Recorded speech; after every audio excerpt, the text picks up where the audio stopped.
Être un bon traiteur, c'est être intransigeant sur la qualité. On ne fait du bon qu'avec le meilleur. C'est être impitoyable sur les recettes. Quand c'est bon, il n'y a rien à ajouter, rien à enlever. C'est être irréprochable sur le goût. Il faut prendre du plaisir pour en donner. Voilà, pour être un bon traiteur, il faut être intraitable. Parfaitement intraitable.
Good afternoon, everybody. Welcome to the very first race of the weekend here in the Ultimate Cup European Series.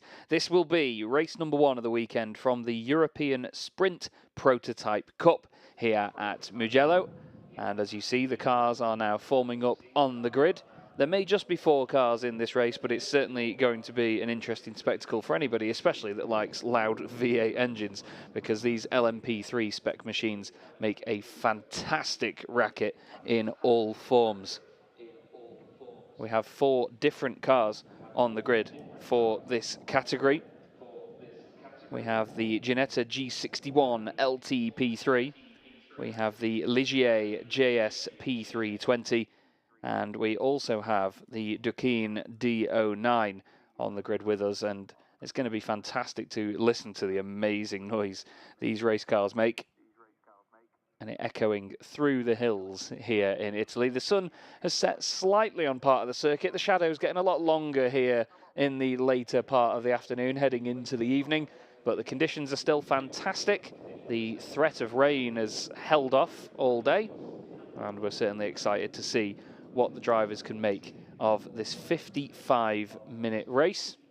You see there on screen the car on the front row, number 3, driven by Lorenz Hall and John Brownson, bronze and gold drivers for DKR Engineering. Drivers are being asked to leave the grid, or sorry, teams and personnel being asked to leave the grid as of right now. You can see just from our camera shot a moment ago, there was a lot of heat haze over the crest of the hill. The track itself is still very hot at the moment. Not a massive amount of cover for most parts of the circuit from the sun. You see inside the cockpit there of one of our cars. That is the Duqueine machine from DKR Engineering. We have one, I believe, of the Ginettas on the grid. We do, that's the number 61 machine, the MG Sound Speed Division team. There's 2 Ligiers on the grid, which is cars 26 and 44 from Breton and ALC Bratislava. Interestingly, that number 44 car has just the 1 driver behind the wheel, whereas the other the 3 cars have 2 drivers apiece. Miro Konopka is the driver behind the wheel of the number 44.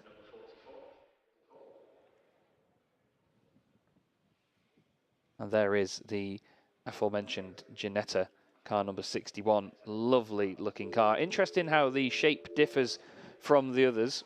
You can see from the number 44 on the left-hand side of the shot there, the front is quite square where the headlights sit, but the Ginetta, it's got a much more sort of swept back headlight style. And now it's time for the grid to be completely cleared. And the race will get underway shortly. We're going to have a formation lap where the safety car will lead us all around.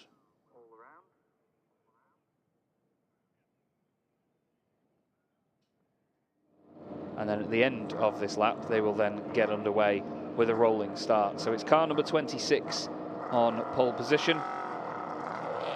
Then car number 3 on the left-hand side of the grid. Car number 44 and car number 61. And even as the machines leave the grid for the formation lap, I can tell you that the commentary box, the sort of production truck that we have here, is absolutely vibrating at the thunderous noise of these V8 engines in these LMP3s. The LMP3 specifications run these cars on the Nissan VK56 V8 engine. Has to be one of the greatest sounding V8 engines ever created.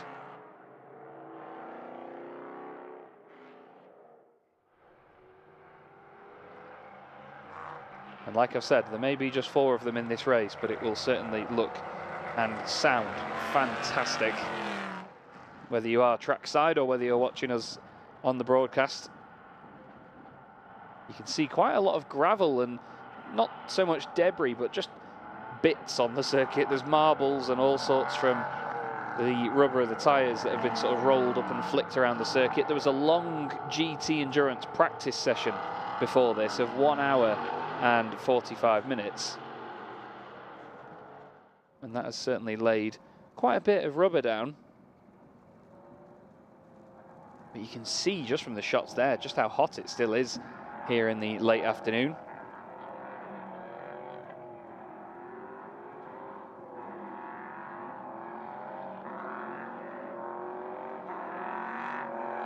The cars now, as you can hear, revving up and then hitting the brakes just to try and get some temperature in the brakes, and obviously weaving to then translate that temperature into the tyres as well.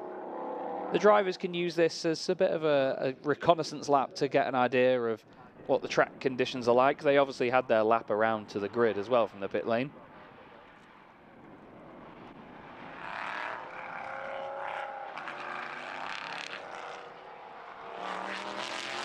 I mean, just listen to the things as they absolutely smash the throttle down.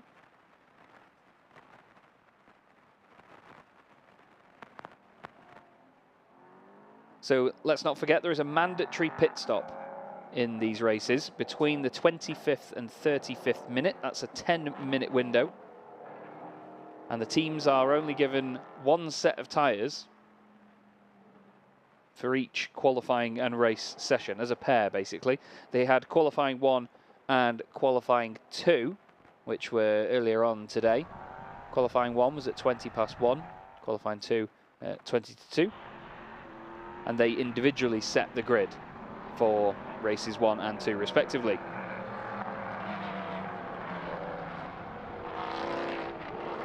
So the grid forms up then 2 by 2 around the final corner. And it will be down to the car on the right-hand side of the front row, the number 26 machine. Unsure at this moment whether it's Ralph Mictree or Ewan Thomas driving that machine, but we will see. Pace car follows them along, the lights go out, and we are underway for the first race of the weekend in the European Sprint Prototype Cup. And I can tell you firsthand from the sound, it's just vibrations everywhere in this truck. It's amazing from here. 2 by 2 into the first corner, then a look down the inside by the number 44 Arc Bratislava car. Didn't quite work, runs wide, slightly on the exit. Is the number 3, sorry, the number 61, I apologise, going to be able to take advantage? Not quite. But what that means is, with that side-by-side battle for second place, is that the race leader, which is Ewan Thomas, I can confirm, has got away from car number 3 now. Now it's going to be a case of, will the Ginetta be able to catch back up to Miro Konopka. They head down towards turn 6 and 7. An early lead here for Ewan Thomas. Looks nice and tidy, but what about this battle for second then? It's the Duqueine in second place of John Brownson, but Miro all over the back of him, and just behind them, Martin Baum waiting to try and take advantage. You can see he's just showing his nose, looking down the inside slightly there as they go through turns 10 and 11, making sure they don't use too much up of the track limits in the early stages. But it's the Duqueine in second place that is currently seeming like a bit of a cork in the bottle, but you can tell now that the 44 is getting a little bit more impatient. Wants to get by sooner rather than later, running very wide through turn, well, that would have been turn 14, the second part of the chicane. Through turn 15 they go, on to the start-finish straight. And number 44 will now sit in the slipstream of John Brownson's machine. But it is a very handy lead for our race leader, Ewan Thomas.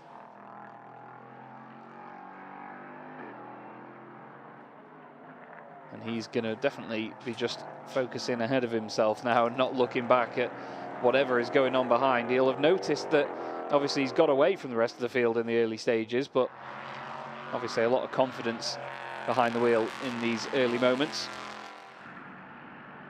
But these three still stuck together here. A bit further behind. 8-second lead though for Ewan Thomas after lap 1. The only driver on that first lap to do a sub 2-minute lap time. But at the moment, Miro Konopka trying to get the better of John Brownson. And it's two Pro-Am drivers, or two Pro-Am teams and then two AM teams. Cars 44 and 61, currently in third and fourth places, are the two AM teams at the moment. And it looks like actually Martin's just trying a little bit of a move down the inside, just showing his nose, like I said before, filling the mirrors, trying to put early pressure on, just to hopefully unsettle Miro Konopka in front. I suppose one of the benefits that the other teams have over Miro and the ARC Bratislava car is that Miro is driving that thing alone for this race. So in the later stages, could they try and unsettle him? Could he be easier to unsettle? Looked like John Brownson turned in a little bit early there into turn 15. He went for the apex really early. He had to straight line the corner slightly to get a run on the exit. Ewan Thomas now into the 146s with that second lap. Obviously second lap always quicker because they don't have to include the rolling start slowing them down. 152.3s and then 152.7s for the other three cars. And it is Martin Baum at the moment that is currently quicker than the car in front, actually. Barely though. It was 60 thousandths of a second or 600ths of a second, whichever way you want to look at it. It seems to me like there's slight inconsistency here from John Brownson. He's quick on certain parts of the circuit where he can get away from Miro Konopka behind him.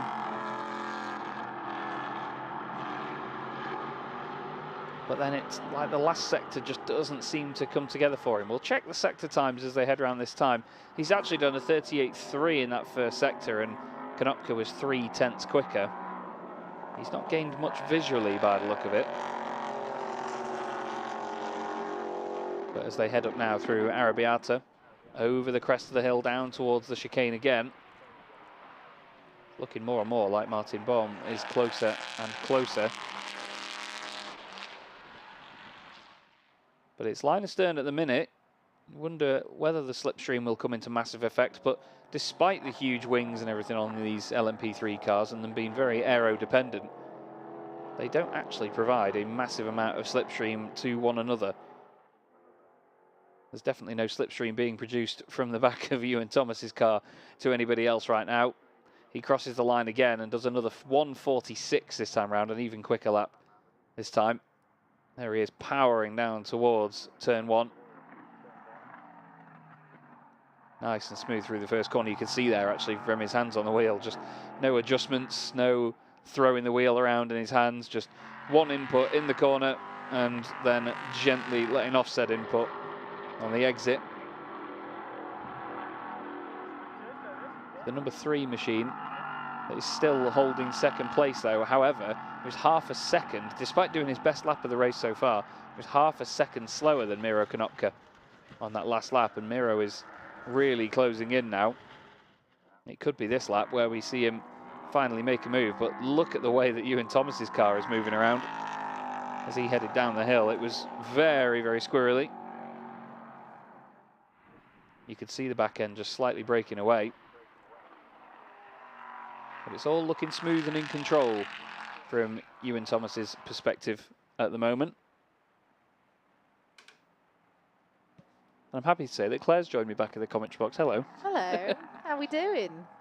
It's all in control from Ewan Thomas's perspective. Like I say, he's just, well, breezing away at the front of the pack at the moment, some 6 seconds a lap quicker. We have seen a divide in this category before in terms of pace, but at the end of the day, he's just got to keep the thing on the road by the look of it at the moment, while I think John Brownson is mainly just preoccupied in watching his mirrors for the very subtle yellow of Miro Konopka as he sits right behind. But another lap in the books for Ewan Thomas. What does he do this time? He's done 2 purple sectors so far, and it's a 1:46.1 this time round for Ewan Thomas. Continues to get quicker and quicker. Looks like there's some pretty hefty marbles on the circuit down the start-finish straight there. It's worth remembering how old Ewan Thomas is at this point. Yes. He is a teenager, a mere teenager out there, and controlling such a big machine. And I know we've talked about maybe the grid not being the biggest at the moment. That could be saying that there's a battle going on between these 3 cars. Ewan Thomas is running away with it, but this is still very much going on. It's well worth saying that he's only about 17, is Ewan Thomas, and he's a rising star coming up through the ranks, and he's doing it in such an incredible way. And yeah, wanting to continue his motorsport career moving forward in the LMP3 category. And yeah, it's good to see. He's such a young gun coming through, and definitely a talent to be watching in the future. Absolutely, and I think additionally to that, it's not even that, the team know they've got pace over the rest of the field. They're not telling him to, back it off a bit. You don't need to go that quick. He's absolutely smashing fastest laps. He's as we say, he's kicking its head in. He's absolutely lobbing this LMP3 machine at the circuit, and you love to see it, because at the end of the day, if you've got that capability and that sort of car underneath you, you need to just attack it, don't you? And like you said, if he's developing as a driver, it helps him find that limit a bit sooner. He doesn't want to overstep it, of course, but it helps him know how far he can push the car early on. I don't think I've ever known a driver not to overpush things out there, and we have seen with Ewan Thomas that he's actually very controlled in terms of what he's doing, and using his speed at the moment as a sort of, I don't want to say practice session, because that's not quite how I mean it, but like a chance. Oh God, you can see the wind. It's definitely picked up that wind out there. That's something I did notice when I was on the grid a moment ago. A very quick grid, actually. We usually get a little bit more extra time, and it was a quick turnaround to let's get racing. But it is incredibly windy out there, and these LMP3 cars, it shouldn't mess up it too much. They're quite secure and stable, but because they're quite low down in the flat and the aero and how that works. But you'll still get a little sort of gust of wind, especially around a track like this. Yeah, definitely, and whether that comes down to it being a headwind or a tailwind down a straight as long as this as well, it could generally affect whether slipstream is more effective, whether it bothers the cars, like you say, if it starts to unsettle them at certain corners. But I think at the moment these guys are keeping it nice and under control. It seems like John Brownson, though, he's starting to look a little bit more comfortable ahead of Miro Konopka. He's not as under pressure as he was a few laps ago. Yeah, definitely dropping off a little bit there. It's a nice little battle for second, third and fourth at the moment, and it's got to be said, it is lovely to watch these cars go around a track like this. We saw them last year in Ultimate Cup, and last year we had some of the worst weather I think I've ever had at a motor racing circuit ever, and I'm pretty sure it was Mugello, and I don't want to kind of like remember it, but then misremember it. If you know, I'm going to have a look actually now, because I keep saying the weather was awful here last year, but maybe it was somewhere else in Italy. But yeah, I mean, on the flight over, even you were saying, you know, I yeah, hope but it's not as bad as last time. my memory is particularly bad with everything. It immediately falls out of my head. So I'm going to have a quick. What year was it last year? See, 2024. Great. Let's have a look, because I think it was the race that absolutely hammered it down quite successfully. Let's have a look. Made them look more like power boats than LMP3 cars. There was a river going down the pit lane. I'm almost certain that was somewhere else now. Just watching you and Thomas really throw the car then through turns 4 and 5. That was really hairy through there. You could see he had a slight bit of opposite lock on. It's resulted in, of course, a purple sector for him again, but he's on an absolute mission. I'm loving watching this thing. It sounds great as well. That's something I will comment on all weekend. And to be fair, I've already done Claire's head in when we arrived at the circuit, and the first thing that we heard was LMP3s. I don't think that's I don't think that was what started annoying me. So the moment we got on the flight, and you were writing down all the numbers of the planes, we thought, let me have a look. I think it well, was. that's on the internet forever now. Yeah, well, that's what you get. Hang on, let's have a look. Because yeah, so basically last year the rain was so significant that I actually had to throw away the shoes that I wore, because it was, yeah, there we go, a mad weekend in Mugello. I had to look at my own social media to remind myself. But we had some huge long red flags. It was a bit later in the season, I seem to remember, Mugello last year. It was September, it's saying here. I mean, that's, again, my memory is not the best, but it was definitely later in series. That's why it's confusing me, because we're here earlier this year in April. But yeah, this is 8th of September, and it was some of the worst rain I think I've ever seen. And as we were leaving, there was this huge thunderstorm on the Sunday night, which ended up disrupting the Endurance Prototype Cup, actually.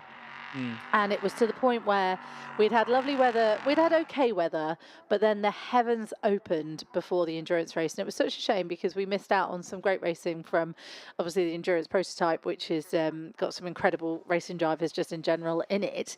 But it was a lot of red flags and a lot of stopping and a lot of rivers running down. I had to throw away the trainers that I had for that weekend, because they were just trashed. It was so incredibly wet.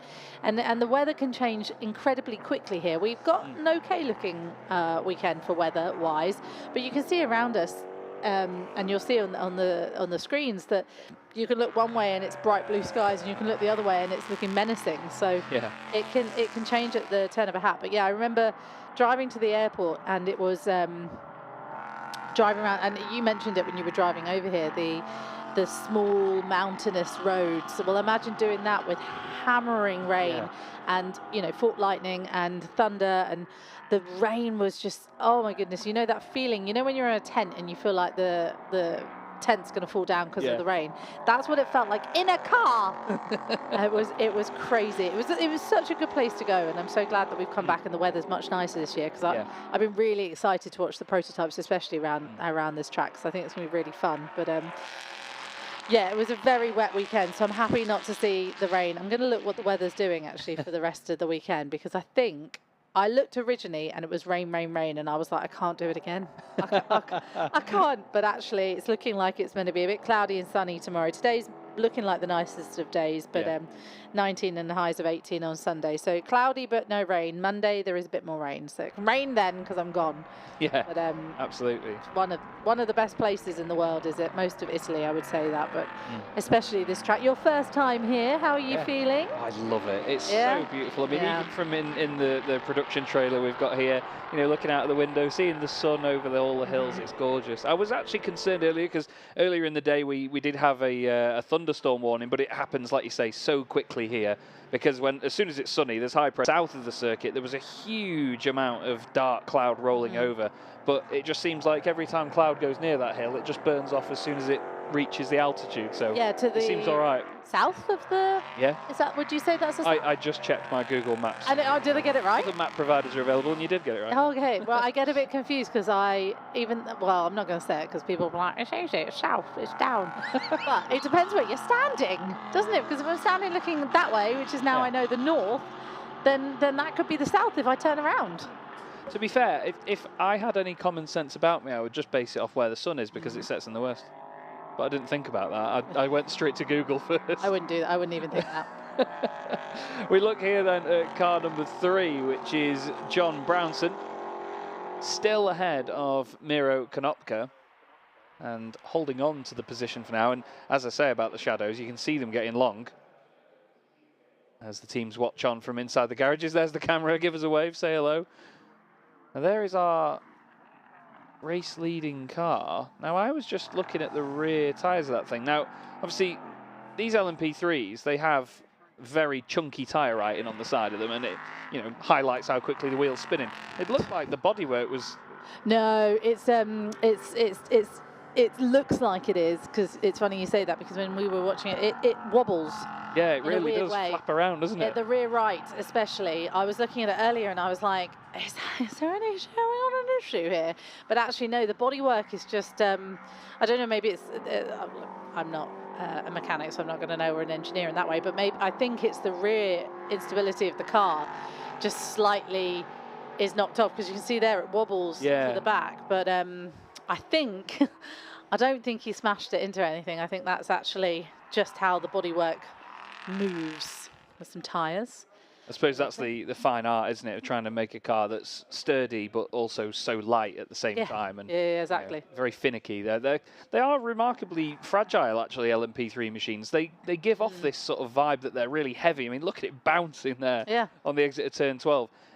Because of the low, beefy engine note that they get, and obviously they're not as powerful as your LMP2s, and obviously going back to the days of LMP1s, things like that, they give off this idea that they're very heavy, but they're actually quite dainty and fragile, aren't they? Yeah, and you saw it there as they're going around the left-hander. The back end kind of went away a bit, and they're not as sturdy as maybe as a Porsche, which feels a lot more intense when you see a Porsche on track, doesn't it? I mean, they're nimble, but they're very sturdy. Yeah. You can see it almost bobbling around there over the bumps on the way in. But it almost does look like, with that bodywork flapping, because of the way the light's reflecting down to turn 1, it looks almost like it's got a puncture. So every time it comes in there, you have to second guess. This is getting closer again now between these other 3 cars. Konopka and Bohm, I think I'm saying that right, have set their own personal bests on the previous lap and were roughly the same as John Brownson. All 3 cars almost did identical times. What John Brownson's doing there, though, into turn 15 is what interests me. He goes for the apex really early compared to the other cars, and then just tightens up the corner a little bit too much. I think the other guys are getting a much better run, as we've seen now from Konopka, down the straight. Looks like Bohm is going to set his personal best potentially this time round. Yes, he does. 1:49.8. He was 9/10 of a second quicker than Brownson that time. So this Duqueine in second place is getting caught. Did you say John Brownson was getting a bit out of shape after the apex going in tight? Was that, or did I mishear that? He's going for the apex a little bit early on the way into the final corner, so he's losing time. Yeah, it just seems like he's tightening the corner up a little bit too much, rather than take a late apex and swoop round onto the straight. I wasn't listening to you. I just didn't fully listen to you. I wouldn't blame you at that point. It's because I was looking and thinking, does Konopka have another driver with them, or are they doing it on their own? I believe it's on his own. Yeah, I think it's on his own as well, and that's why I was distracted, because I thought, gosh, an hour's race on your own, everyone else has got 2, so I think a lot of them will have the gold driver and the silver driver, the DKR Engineering and Breton. I think they will pick up some sort of penalty anyway, for having a silver driver. So Konopka, being a bronze driver on his own, shouldn't pick up any penalties, but will obviously benefit from penalties elsewhere. Yeah, penalties being in the form of a sort of minimum time for pit stops, so to speak, or how long they basically get held there. And I imagine, I mean, that might offset itself by the fact that they don't have to do a driver change. They can just sit there. Hi, mate, how are you? Good to see you again. I think you still have to come and do the minimum time, though. This is, I don't have the notes right in front of me, but I believe you kind of have to still take that pit stop at the same time. Yeah. Because that's why in endurance racing they have a bit of a longer pit stop in general, don't they? Which is the minimum time you have to come in. Yeah. So I believe that wouldn't benefit him. I think just the benefit is that you don't have to, Just let sit in there. a new driver, or have someone that you can just trust yourself to do it. But look at that, that is tight. Absolutely is, and that's a personal best actually from John Brownson last time round as well, 1:49.754 for him. So he's doing all right there. He's started to take another few tenths out of the other guys. He was 3 tenths quicker than Konopka on that last lap, then another 3 tenths quicker than Martin Bohm. All three of them bronze drivers, so they're all categorised to a similar level, but obviously we need to look at the drivers they're going to be replaced by. The driver getting into the number 3 is going to be Lawrence, is it Her? Oh, yeah. Laurent Hall. It's German. He's going to be, well, he's a gold driver, so he's going to be, you'd imagine, even though it's just on paper, it'd be a significant pace difference to his teammate that's currently behind the wheel, with no disrespect to John at all. But then with Ewan Thomas getting out of the car, he's going to give way to Ralph Mictree.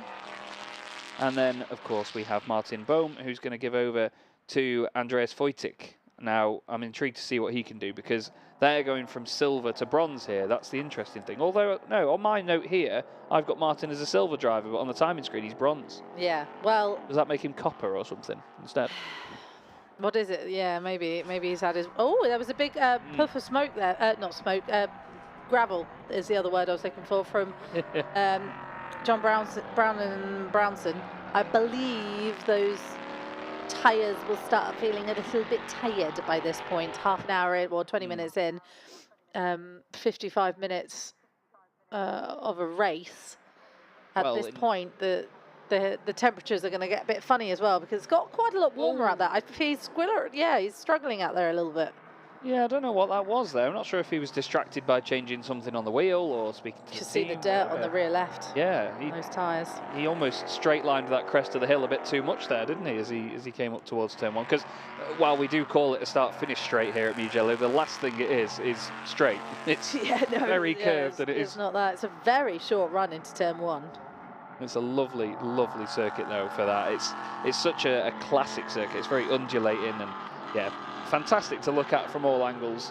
It's much funny, like these cars. Because you look at the lap, don't you? The track map, and you think actually it's quite a long straight into Sand. Yeah, you would think it's a lot, but it's not. It's quite short when you're on the lap. On the track.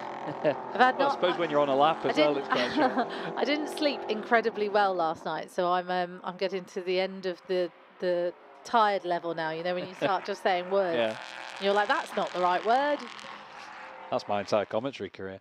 At the moment, though, we've got Konopka, who did his personal best lap on the previous lap, right behind John Brownson now. He seems to be closing in on number 3, who I'd imagine will be preparing for a pit stop soon, because we're just about to get to the window. The pit stop window is between the 25th and 35th minute, so that would mean with half an hour and 25 minutes of the race left to go. Oh, sorry, no. Good maths, Chaz. Half an hour and 20 minutes. I'm tired as well. So in a minute's time, so they shouldn't be pitting this time round. It'll be the next one. The question is now, will Ewan Thomas want to get out of the car early? Will he stretch right to the end of the pit window? I suppose it doesn't really matter for him at the moment. He's just having a fantastic time leading this field by a considerable margin. Again, I'm not entirely sure if they have limited times for the silver driver and bronze driver in this category. I know some of the other races you have to have a minimum time that the faster driver can be in, and then maximum time the bronze driver can be in. Do you have those notes in front of you? No. Okay. I'll just guess. I thought I did, but no, I've been looking. Oh, sorry. Shall I keep just throwing out things that you don't know? Ewan Thomas's rears are going a little bit as well, so I think we're starting to see this this track change slightly, and it will significantly change because it's local time 6:30 here, and the temperature's dropping outside already, which will have a significant impact on tyres in general. So yeah, we'll look to see when they start to come in and start thinking about changing those tyres. As the pit window is now open, we were just talking about that, about when Ewan Thomas might come in and Ralph take over. It just looks like he's having fun out there, doesn't it, really? Yeah. He's getting to throw the car around like mad. and do whatever he wants with it, really. Yeah, he's got quite a significant lead at the moment of... Sorry, 14... No, he's a lap ahead. Sorry, the graphic really threw me off then. I had to look at the timing 14 screen. laps clear. I was like, how fast is he out there? No, he's on the 14th lap and they are a lap down behind him, is what the timing screen is saying. Looks like we've got our first pit person in, which is car number 3, which is Ian Brownson. John Brownson, rather, is coming into the pit. There he is, with lovely Stefan, our camera person, in the pit lane for us, bringing some of the best parts of motor racing, which is in the pit lane. I love the sound of the pit lane. I love being in the pit lane. I love the rush of the pit lane. So here we are. We're getting our first driver change, which is going to be Laurent Hoare coming in. I love it when they do this. Just climb on top of this very expensive car and just straddle it. It does seem strange, doesn't it? But they're so limber. Like literally, they just hoik themselves up there. It's incredible. It does show you just how strong they are, doesn't it? It's pretty remarkable. Yeah. But again, you know, they're fragile in such a weird way underneath, and you know, with every tiny bit of aerodynamics on them. I'm not surprised though that Brownson came in earliest. He didn't look very comfortable in those last couple of laps before his pit stop. So no. I'm intrigued to see what this is going to be like now when his teammate gets in behind the wheel. No tyre change, so I don't think there is a mandatory tyre change in this race. So they have gone back out in the same boots. I'm still working on those notes, by the way. I've logged into my PC at home to try and find them because I didn't bring them with me in paper form. I do apologise. A big shout to Chris Stevens for sending me the notes, by the way. Thank you to Chris for that. Be good if I brought them with me, wouldn't it? Well, that's why I didn't bring mine, because I thought you had. You can never rely on me. No. Right. Know that for the next time we commentate together. Yeah, I'll be back for Aragon later in the year, which I'm Lord very of the Rings. Yeah. Or wrongly spelt Spider out of Harry Potter, but still. At the moment, we have the number 61 machine, and there, just popping up over the hill, is the number 44. Now, Konopka has got a much more consistent gap, or a much more comfortable gap, over Bohm behind him, and that's formed quite quickly over the last few laps, you know. He's just taken 1.2 seconds away from Martin on that previous circulation, so, oh God, that sounds so good. He is, yeah, seemingly a bit more comfortable now. I think this is the moment of the race where it matters a bit more for Konopka, because during the pit window he needs to make up time and, you know, gain the benefit of that. I'm just trying to find... No, we've got two... Yeah, there's just a mandatory pit stop between the 25th and 35th minute. I'll try and find the exact times on here, but it doesn't seem that that's written down at the minute. Are you looking for tyres? Sorry, was it? Yeah. I don't think they've got mandatory. 55 minutes doesn't feel like you'd have to have mandatory tyre change unless it's weather condition wise. No, well, this champion. The reason we don't know this one as well inside out is just, I would say, is that this is a new championship for us this year as well. These guys used to be part of the endurance prototype, and then they have now started their own championship, which is great to see. But it just means that we haven't quite finessed all of the ins and outs of everything. Yeah, absolutely. Absolutely. And plus, it's your first round with us. It is indeed, yeah. Tried to be as prepared as possible, but it's, yeah, first day is always an interesting one to say the least. But yeah, solid racing despite the smaller grid so far. And the drivers, like we said, we've had, you know, they've been battling away. As we have. I was going to say, someone's come in. It's Konopka's come in. As the DKR team. And, well, after having their car pit in first, they know now that that is all done and settled, and it'll be interesting to see what the difference is between the two when, of course, Konopka comes back out of the pit lane. We look here at car 61, which is the beautiful Ginetta. And again, making a great noise on the way around. But the Ginetta is I mean, you know, we're not supposed to have favourites, but I think it's the prettiest of the three marks that we've got on the grid. There's something very endearing about Ginetta and the G61. Just in general, the Ginetta brand. We've had Lawrence Tomlinson racing for Ultimate Cup last season, alongside various different people that we've had come to the championship. We had Mike Simpson, who's a former driver, more of a driver coach now, but he raced in the Ginettas on the Toka package for the British Touring Cars. And we also had Senan Fielding involved, who's also a driver coach, doing lots of different things. So we had a lot of drivers getting involved within the Ginetta family, which was really nice to see last year. Laurent Hoare is setting fastest laps out there, so he's obviously enjoying himself out there, got some free air. But yeah, it's always lovely to see the Ginetta brand involved, and obviously British through and through, which is nice to see. And yeah, having Lawrence Tomlinson here, the Ginetta owner and founder and all sorts, and still involved and racing and stuff and getting podiums, was really nice to see. So hopefully we'll see the Ginettas come back in and do a couple of rounds, because it was wonderful to have them involved. Yeah, definitely, and it's been lovely to see them sort of not just venture into, obviously they're very well known with GT cars, you know, they're with the Ginetta Juniors, like you say, and their GT4 categories. They even had a GT3 car at one point, I believe, in the British GT Championship. Yeah, they did. Really weird looking thing with a very strange wing on the back of it. It was good at catching fire, apparently. Yes, I was about to say, there was a few, I seem to remember, so I was trying to remember why that didn't work, and I seem to remember it had a few technical gremlins. But they're usually very, what's the word I'm looking for, reliable, are the Ginettas. And yeah. I remember doing the Ginettas, what was it? It was Joni and Palmer's brother, Will Palmer, won it, and it was it the G60? I can't remember. But they won the British GT package, and they were so much fun. Was it G56? I can't remember. Yeah, it would have been the it would have been the 55s or 56s. I think. I think it was just down to what engine was in them, I think. Yes. But they are really cool, versatile cars, and I think they look great racing as well. Yeah, they do. Some good racing. Ginetta Juniors always gave for a good racing. Oh yeah. Still out there. We've seen some of the biggest drivers come through. Lando Norris, of course, came through from that. Logan Sargent came through from the Ginettas. Oh no, did he? Did he come through from the British? I think he was busy crashing, wasn't he? He came through the single seaters, I believe. But no, it was like go-kart racing with a roof, wasn't it? Oscar Piastri. Yes, he did.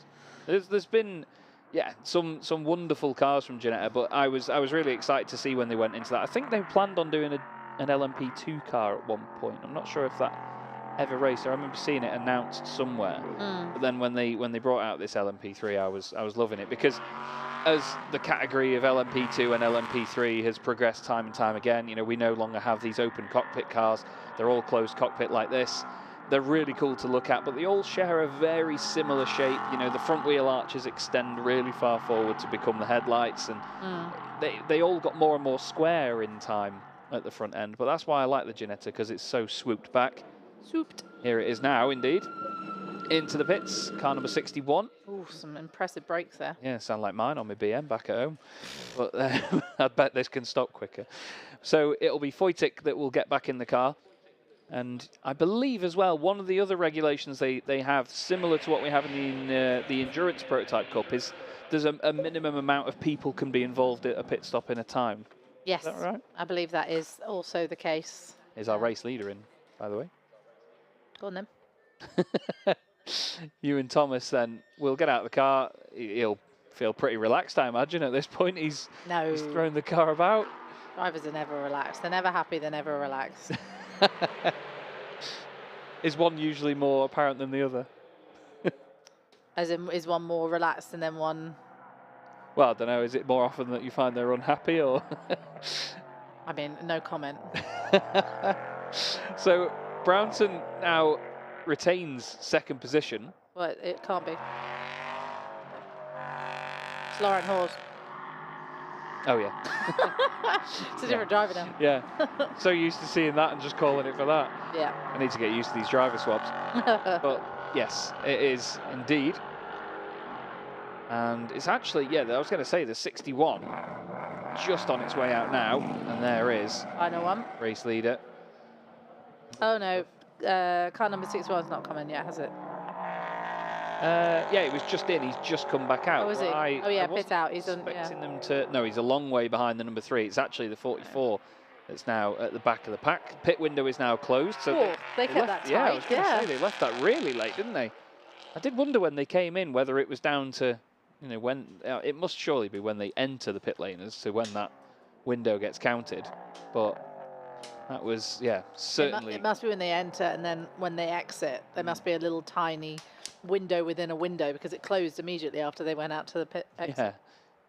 Or they got their timings incredibly good. Well thought out, yeah. Well thought out, yeah. Maybe putting themselves under a little bit more pressure, because Ewan Thomas did such a good job in that opening stint there that he gave them a big lead. He drove away from the rest of the pack, and they said, all right, let's push the window here, let's push the envelope. Well, you did say, I wonder if they're going to stay out a bit later and push it, and they really did to the last second, it seems. Yeah, absolutely.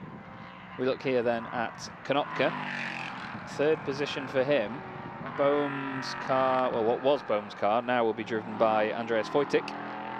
Was not visible in the background just then, but he's just coming into turn 15 now. So that pit stop has actually sort of blown the gap wide open. But the race leader is nearly a lap ahead now of the number 61 car. It looks like a much more comfortable second place now for Laurence Hoare and his team of DKR Engineering. But Breton are flying away with this one to start the weekend off in style.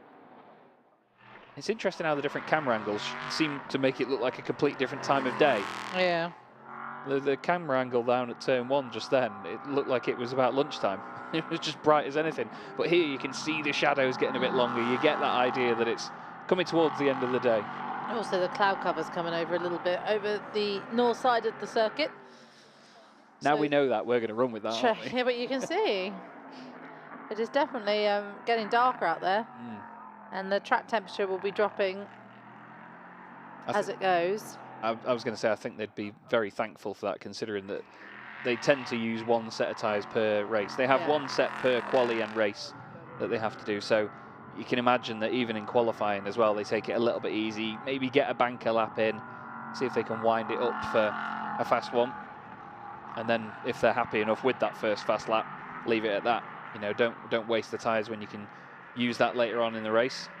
I must say, I really like the livery on that 26 car as well. It looks fantastic. Yeah, it does. Quite an aggressive livery, isn't it? Yeah, it's good. I like it. Black and white, always good, with a bit of red splashed in. Almost reminds me of some sort of like Japanese rising I was sun about to art say or that as well, but something, then I was like, oh, I don't know enough about it. But yes, it's a similar sort of colour scheme, isn't it?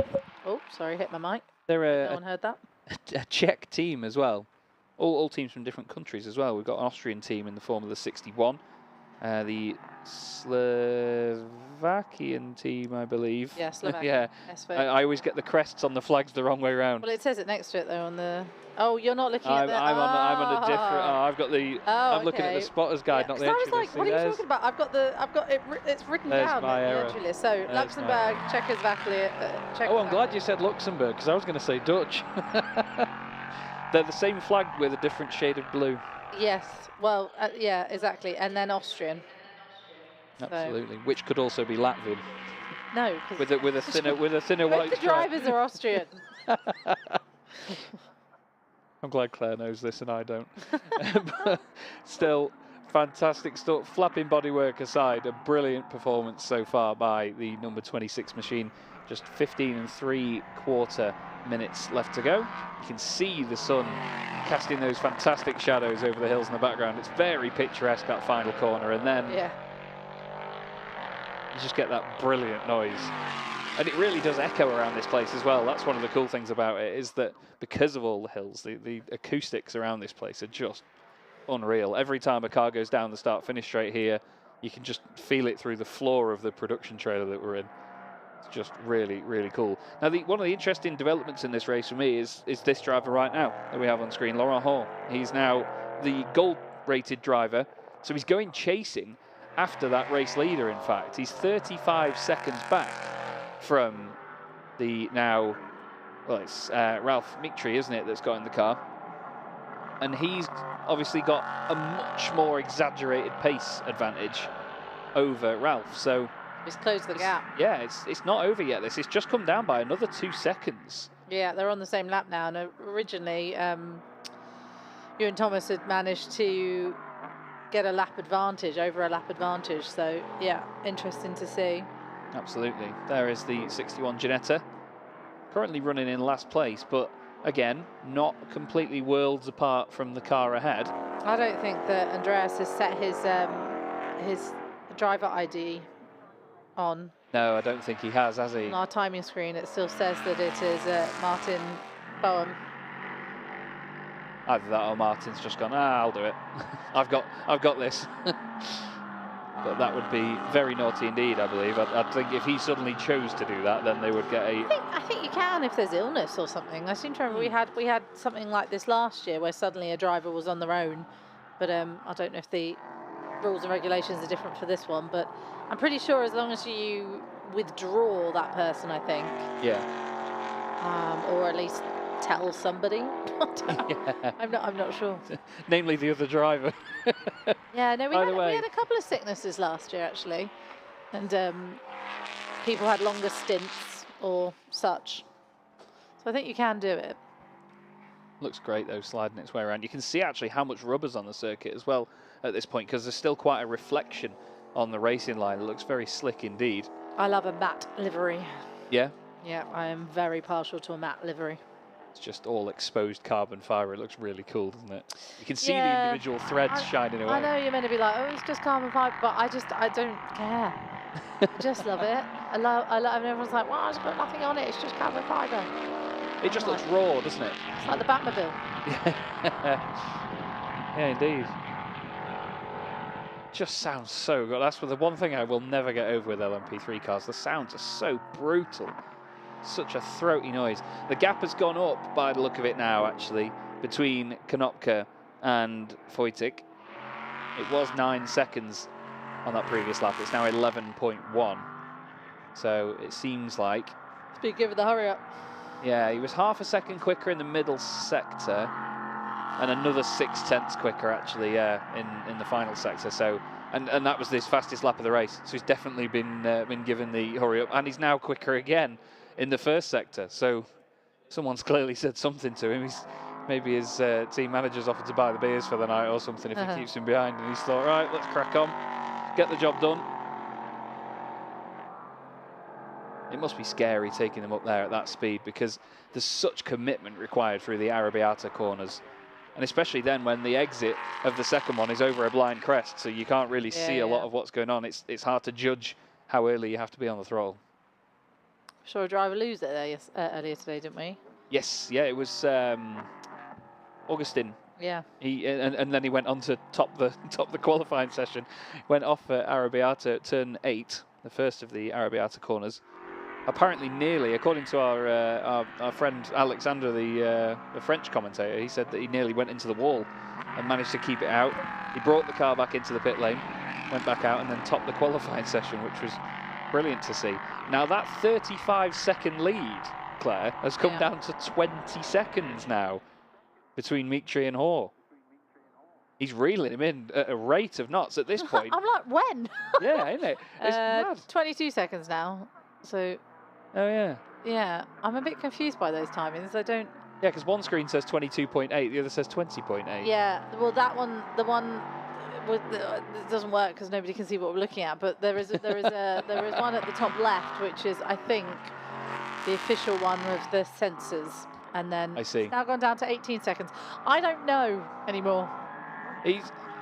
Either way, we know he's catching him very quickly. There'll probably still be 5 minutes of the race left before he catches up with Mitri. He's at a rate of knots, and the interesting thing is he's doing it, but not doing it with the fastest laps of the race or personal bests or anything. He's just got a consistent pace about him that is fast enough to just get the job done, basically. Just over 10 minutes to go then, and Mitri, well, he's going to be looking in his rearview mirrors here, isn't he? He's going to be thinking, yeah, I'd rather not. We might see him come into shot. Yeah, yeah. I don't know why, but I leaned round then to look around the edge of the screen just to see. There you can see the cloud in the background, which hopefully will not get here before the end of the race. Rain. I love rain. To be fair, when you mentioned it before, actually, I was going to say, it's great when you get a bit of rain in motorsport because it can be a great equaliser. it really levels the playing field sometimes, and you get certain drivers that stand out and shine more than others in those conditions. But it's just a shame that it comes with it making things a lot more treacherous and often red flags and wet socks. It depends what type of rain. If the rain is just light enough to kind of like shake things up a bit, but it's when you get the torrential downpour and then you get red flag for the rest of the evening. You have to get the right amount just to disturb the peace, but not enough to send them home in boats. Yeah, absolutely. Yeah, I don't think these LMP3s would do very well as boats, to be honest, with that much ground clearance. Or that little ground clearance, I should say. Well, maybe that'll make them float better.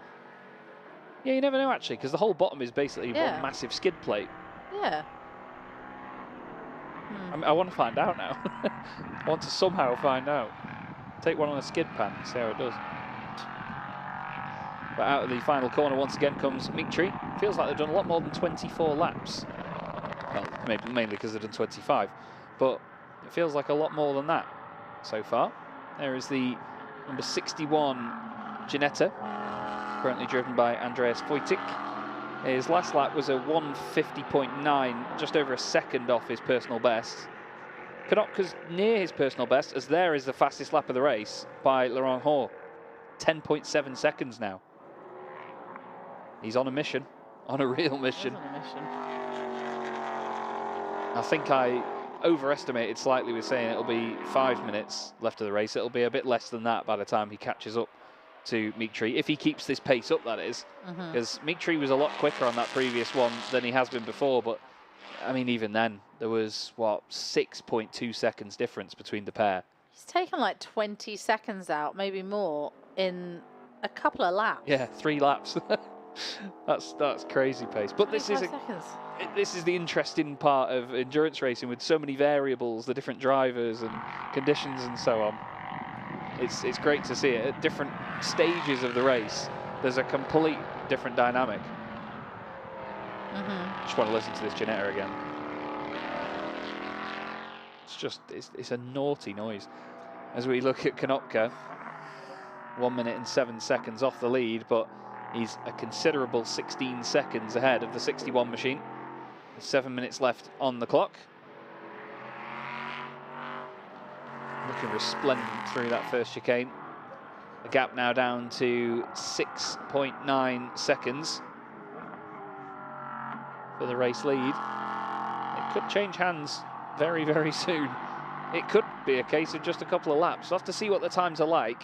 Race lead is just about to cross the line now, and he does a 1:50.1. It's about 5 seconds now, the gap, surely. Yeah, 5.3. 1:44.7. 3 seconds in 1 lap. That's awesome. Fair play. That is some pace. And anybody watching the first half of this race would have said, oh, well done to the number 26. And it is not over until it's over. So we've got, what, maybe 4 laps to go here. Maybe not even that, maybe just 3. And actually, no, that's a bit. No, 4. That's yeah, I'd say 4. As, clearly, Hor's having a good old time in there. He's flashing the lights, throwing the car around. It's a very strange looking car, the Duqueine, compared to the others. It's got a bit of a strange face on it compared to these. But look, there is the race leader now. Mitri will be looking back behind him and going, no, please just tell me that's a shadow from one of the hills. As it looks like, the car even looks like it's got great purpose around it right now, that number 3 machine. He's reeling him in, and the gap is 3.5 seconds with 5.5 minutes to go. That's crazy. I'm going to go back on my prediction. I was quite happy to say 5 minutes. He's flashing the lights again. Is that just to wave hello to us? Is he listening? I don't know if you've ever had that, but I've had drivers in UK PA commentary mainly come to me after the race saying, I've heard what you said about me. One of the drivers had a little radio thing on his waist. What were you saying about one headphone. I joked that he was old. Oh, that always goes down well with drivers. It does, yeah. But this is now a battle for the lead. Mitri and Hor, first and second. We have Ralph Mitri, bronze classified driver, against Laurent Hor, German driver, gold rated, and he's already gone by. Gets it done down the start-finish straight, doesn't even have to wait for turn 1. And he's just breezed on through. The Duqueine just absolutely stretching its legs down the start-finish straight. And if you'd have told me this about half an hour ago, I would have said no chance. But now the number 3 from DKR Engineering leads this race from the number 26 of Breton. It looks like he's not quite got the push to stay with him either. I mean, just look at the way the car's moving. It's just a different kettle of fish right now compared to the 26. I mean, we saw earlier, didn't we? Ewan Thomas was really throwing that car around, but at the moment, Laurent Hall is just absolutely showing everybody what it's made of. Really solid stuff, this. It's been an interesting turn of events, to say the least.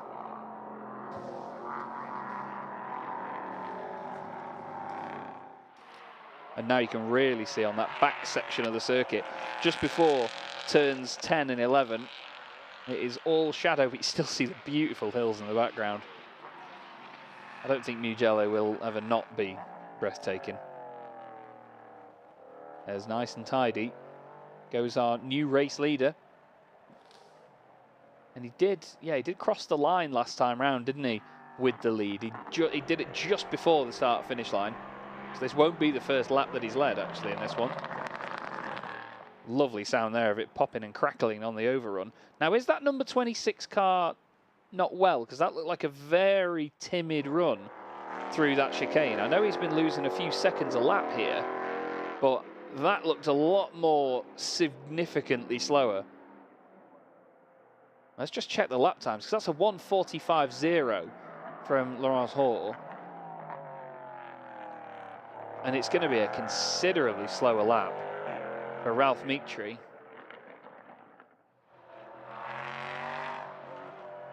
He's really crawling down the start-finish rate. 2 minutes 4.9. So he's lost the lead and lost 20 seconds in one lap. I'm not sure if that car's running right. It certainly sounded like it was revving lower then, as it came past us. I really hope that's not the case for them, because even if they get second place, that'll still be a solid result. But yeah, hopefully that's not rubbing salt in the wound with losing the lead and then having the car not finish with just a couple of minutes left to go. There'll be one more lap after this one. And I think Laurent Hall will be happy for it to be another 10 laps. He's absolutely loving it by the look of it. Really making this Duqueine work. But yeah, I'm concerned for the 26. He's still going. He's still completed Sector 1, so not come to a stop, but it's just a considerable amount slower than he's done before. Yeah, he's 8 seconds slower in Sector 1 alone. Listen. I wonder whether it's got stuck in gear or something, because it's definitely revving really low. And he's creeping over the hill.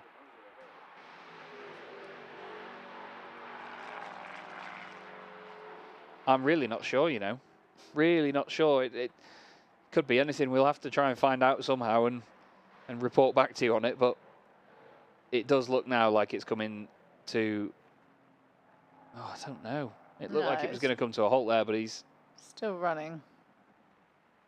Can't quite tell if it's sort of, you know, jumping back and forth as if there's something engine-wise gone, but it's definitely lost it. Might have just taken his foot off the power, because he's not under pressure anymore. Oh, I think it's a lot more. I think it is too, but it doesn't. That's not really. Yeah. Anyway, I've got to go down and interview some drivers now, so I'll leave you to the end. Thank you very much, Claire. All Cheers. Right. So Laurent Hall then, just this lap to go now. 43 seconds left on the clock. It's going to take him a bit more than that to get around the rest of the lap, but that's definitely not going to slow him down. And what a fantastic turn of events this was in the last 10 minutes of the race. Ralph Meektree hoping to hold on to second place. He is still lapping. He's done a 2:21.5 on that previous lap.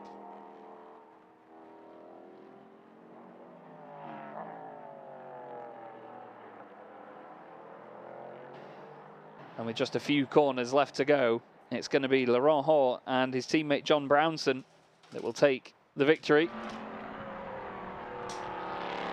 He can just cruise it home from here. Through turn 15 he goes. He's going to stamp on the power one more time, and he's going to take the victory in the first race of the weekend here at Mugello in the European Sprint Prototype Cup. John Brownson, his teammate, will be over the moon with that one. What a great noise as the Duqueine speeds across the line. Now, what about second place? Is there going to be a position change? There is. Miro Konopka, after doing his personal best on the previous lap, has now taken second place on the road by the look of it. The 26 has been triggering the next sector on the timing screen behind him. I'll have to see how it finishes, but I'm pretty sure that it's going to be the 26. There's a bit of a wave from Laurence Hall. Car number 3 taking the victory in the first race of the weekend here at Mugello. Great way to start their weekend. And it is going to be Konopka in second position. He's coming round turn number 12 right now. Through the chicane nice and tidy. And a fantastic effort by the driver that's doing this all on his own. The only team with a single driver behind the wheel. And he gets on the throttle of the Ligier. And we'll head across the line to complete 30 laps here at Mugello and finish in second place. And he will also win in the AM category as well. Very well done to Miro Konopka and Ark Bratislava. Now, what about third position? Because I think it looks like Andreas Wojcik is going to get ahead and take third position for the number 61 car. He is. He has overtaken Ralph Mitri. I'd be really intrigued to know what happened to the car. Like I said, I thought it got stuck in gear, but it just seemed to keep getting slower and slower. As third place goes the way of car 61, the MG Soundspeed Division team. And will the 26 even make it to the flag? He's still triggered the final sector. And there it is, look. It's creeping to a halt. And I don't think it's going to finish the race. It will definitely not. It might be downhill out of the final corner, but that car is done for. Now the headlights have gone off on it as well, interestingly, so I wonder if it's had some sort of electrical... I could speculate until the cows come home, but that car is not going to finish the race, which is a massive shame considering Ewan Thomas dominated the first part of this race here today.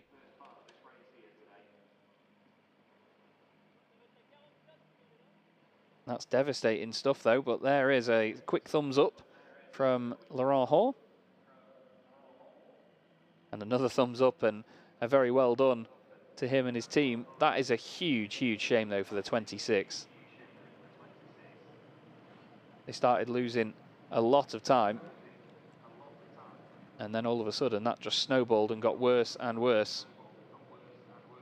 Now they're directing the number 44 car there into what I think is third position, but he did actually finish in second. We'll have to confirm that, but we can see it on our timing, and you can see it as well on the timing tower that definitely Konopka finished in second place there. Interesting. Yeah, Claire rightly speculating it could be a late penalty, and very, very true. Could certainly be. 61 comes in behind them. Konopka, I love the fact that his helmet matches the design on the car. That's really cool. But he certainly enjoyed himself out there, I bet. Looks a bit tired and done with, but at the end of the day, he's the only driver that's done the full race on his own there in that gorgeous looking Ligier. Fantastic livery on that car as well, the bright yellow.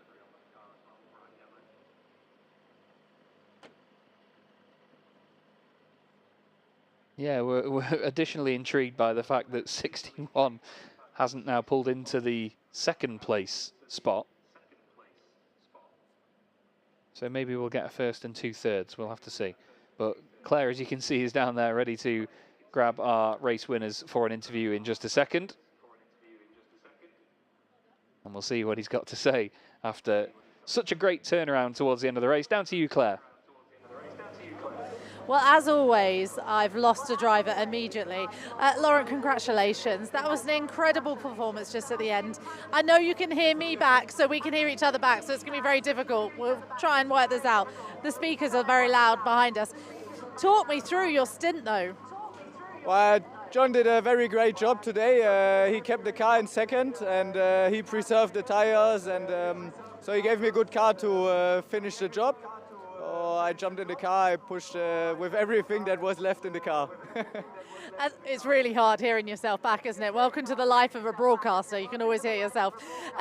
But you were taking seconds out around a lap. There was one point where I think between a couple of laps, it was 30 seconds or something you were taking out of time.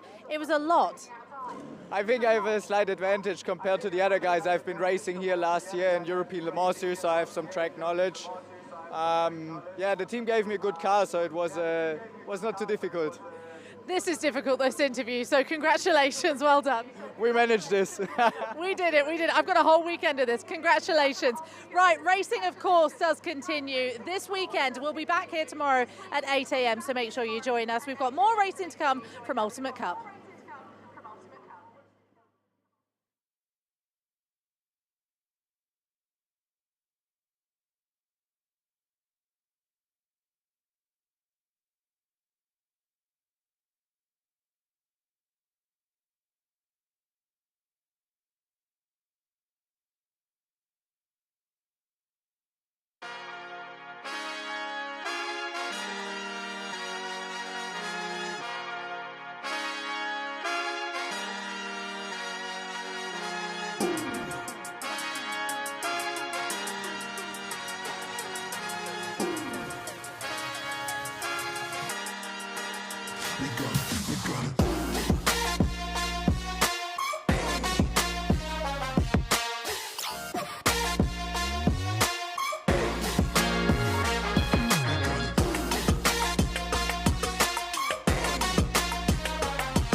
Être un bon traiteur, c'est être intransigeant sur la qualité.